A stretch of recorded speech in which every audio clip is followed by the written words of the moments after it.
Hello दोस्तों। आपको आज मैं एक इंसिडेंट के बारे में बताता हूँ। तो बात है आज से लगभग 17-18 साल पहले, जब मैं स्कूल में फोर्थ स्टैंडर्ड में हुआ करता था। तो उस पॉइंट ऑफ टाइम पे फोर्थ पीरियड चल रहा था एंड हमारी इंग्लिश मैम क्लास ले रही थी एंड उस पर्टिकुलर पीरियड के बाद रिसेस था। तो 20 मिनट रिसेस के पहले I went up to my English teacher and I asked her may I go to the rest room. So she denied. She told that 20 minute बचे हैं and 20 minute के बाद ब्रेक हो जाएगा, आप तब चले जाना। उस पॉइंट ऑफ टाइम पे मेरे को बहुत अर्जेंटली वॉशरूम जाना था and I really wanted to go there immediately, but क्योंकि उन्होंने मना कर दिया तो I sadly came back to my place and sat. फिर जैसे तैसे भी करके मैंने वो 20 मिनट काटे एंड उसके बाद as the bell rang I absolutely rush into the washroom. So एक वो इंसिडेंट था एंड एक आज है। आज भी एक तरीके से हम देखें, जब हम कंपनी में काम कर रहे हैं, किसी कॉर्पोरेट में काम कर रहे हैं, we are always at the helm of our superiors, our managers, our leaders, ठीक है। तो स्कूल बेसिकली आपको कॉन्फॉर्मिटी सिखाता है and I really don't understand the fact कि why for such basic things like drinking water, going to the rest room, your teachers make you wait, the system makes you wait. See, these things are basic human needs, and by saying no to someone for drinking water and for using the washroom, you are simply being inhuman. So yeah, तो आपको context समझ में आ गया होगा video का thumbnail and title देख के। सो आज हम लोग डिस्कस करेंगे about how schools are making us more submissive and more conforming towards our system, and how they are not teaching us the required skill sets that are actually required in life to be able to go and break the glass ceiling and break all barriers in order to succeed in life. So let us discuss the first aspect. The first aspect is that schools prepare you for employment and not for financial abundance. अब आप देखिए, जो schools आपको पढ़ाते हैं, schools आपको कौन से सब्जेक्ट्स पढ़ाते हैं? मैथ्स एंड साइंस तो पढ़ाते हैं, उसके साथ साथ English literature, third language, second language, history, civics, geography, environmental education, computer science. So I'm not telling कि each of these subjects are bad, ठीक है, लेकिन इस सब्जेक्ट के साथ साथ आपको कोई और इम्पॉर्टेंट लाइफ स्किल वाले सब्जेक्ट भी आपको स्टूडेंट्स को पढ़ाने चाहिए, जो उनके लाइफ में एक्चुअली उनको काम है।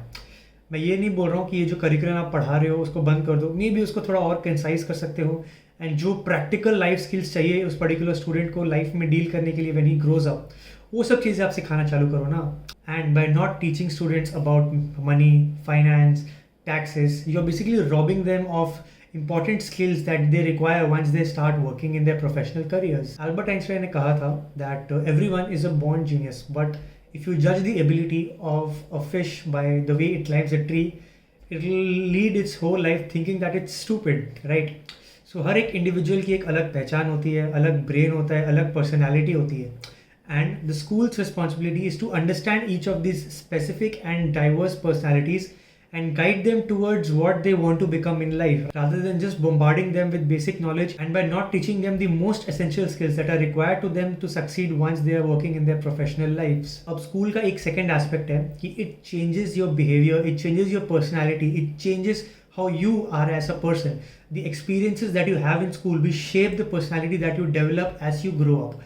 जब आप स्कूल में होते हो ना, तो आपका जो ब्रेन होता है वो फॉर्मेटिव स्टेज में होता है, आपकी जो पर्सनालिटी होती है वो फॉर्मेटिव एज की होती है, and if you learn to do things in a certain way, if your brain starts thinking in a certain way, then that gets edged and solidifies to as you grow up also. Schools में हर चीज़ें rules के साथ होती है, discipline के साथ होती है, हर स्टूडेंट का एक स्पेसिफिक यूनिफॉर्म होता है, आपको एक तहसीब से रहना पड़ता है, आपको एक फिक्स रूटीन मिलती है, एक फिक्स्ड करिकुलम होता है जिसको आपको स्ट्रिंजेंटली फॉलो करना होता है।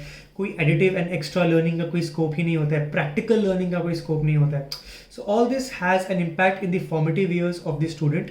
एंड क्योंकि अगर वो स्टूडेंट बचपन से ही अगर वो सबमिसिव है, he has to take orders, he has to receive orders in order to do anything that he wants to do in a class, तो वो स्टूडेंट बड़ा होकर अब क्या बनेगा? एम्प्लॉय बनेगा।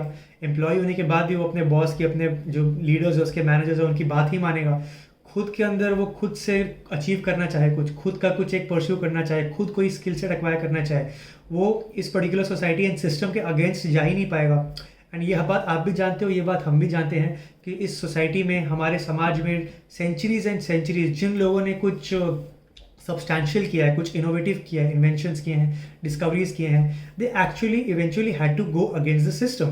क्योंकि अगर आप स्कूल में एक सिस्टम का ही पार्ट अगर आप बनने वाले हो, तो आप एक सिस्टम का पार्ट बन के ही रह जाओगे। आप सुबह जाओगे, शाम को ऑफिस से घर आओगे, एंड आपका ऐसे ही पूरा का पूरा लाइफ आपका 30 to 40 ईयर्स निकल जाएगा एज अ बेसिक वर्क हो। इनोवेशन, इन्वेंशन, डिस्कवरी, ये सब चीज़ों की तो कोई स्कोप रह ही नहीं जाएगा। Hence, it is important for our schools to be able to part these important life skills, life sets like financial education, taxes के बारे में, वेल्थ कैसे क्रिएट करते हैं, रियल एस्टेट के बारे में थोड़ा थोड़ा, मैं ये नहीं बोल रहा हूँ कि बहुत डिटेल में जाके पढ़ाओ, एटलीस्ट एक ओवरलाइन आइडिया तो दे दो।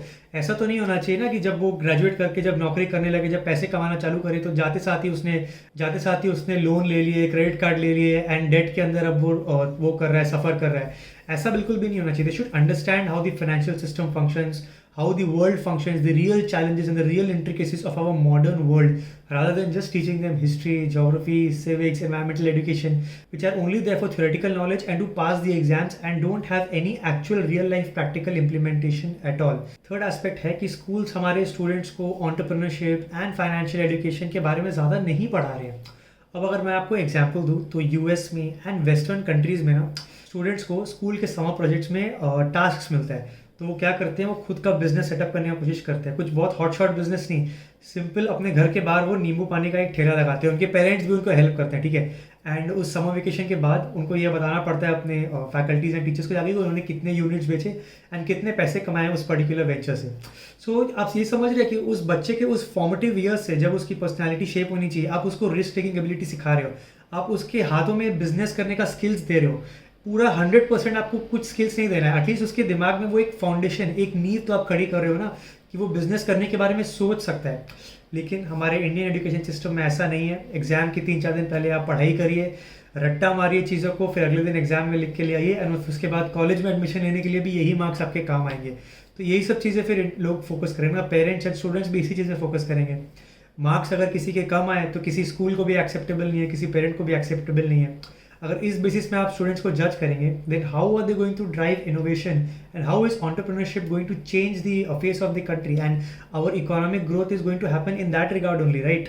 But clearly we are not going in the right direction as of now. जो चीज़ें हमारी स्कूल हमें सिखा रही है उससे what we are going to be is we are going to B victims of our own financial institutions and our own corporations. आप bank से लोन लोगे, आपको रीपे करना आता नहीं, आपको पता नहीं पैसे कैसे कमाए जाते हैं, आपको ये नहीं पता कि अगर आपको मैग्नीट्यूड में खेलना है, वॉल्यूम्स में खेलना है तो आप कैसे खेलो। आप कॉर्पोरेशंस में काम करोगे, सुबह जाओगे, शाम को घर आओगे, there will be only limited source of income for you and you will spend your life working this way. So yes, ये वाले वीडियो के माध्यम से मेरा यही कहने का मतलब था कि किस तरीके से our schools and the institutions that are suppose to form the formative years of our life are supposed to equip us with skills, equip us with our proper mindset, but we are not able to understand that how these institutions are only curbing our students to achieve greater heights. और बात सिर्फ schools तक limited नहीं है, हमारे colleges भी यही कर रहे हैं, हमारे इंडिया के जो कॉर्पोरेशन है वो भी यही कर रहे हैं। अगर एक बंदा किसी कंपनी में काम कर रहा है, ठीक है, वो एक बहुत अच्छा स्पोर्ट्स प्लेयर है, state level, national level sports player है, क्या कोई भी कंपनी थोड़ा सा भी लीवे देगी उस पर्टिकुलर इंडिविजुअल को कि वो 5-10% ऑफ अपना टाइम को जाके उस स्पोर्ट्स को डेडिकेट करे, सीखने की कोशिश करे, ताकि कंट्री की नेशनल शोहरत पे उसका वो डायरेक्ट इम्पैक्ट हो? नहीं। कंपनीज को क्या है, अपना प्रॉफिट बढ़ाना है। वो चाहेगी कि ये इंडिविजुअल सुबह से लेकर रात तक उस कंपनी के लिए ही काम करे एंड भाड़ में जाए उनकी स्पोर्टिंग एम्बिशंस, भाड़ में जाए देश का जो गोल है, देश का जो एम्बिशन है पर्टेनिंग टू स्पोर्ट्स। तो यार ये सब चीज़ें हो रही है। आपको पता है जैसे कि अभी रिसेंटली कंक्लूडेड ओलंपिक्स में एक अर्नस्ट एंड यंग की एक एम्प्लॉय थी, किसी कंट्री में को याद नहीं आ रहा, शायद यूके थी।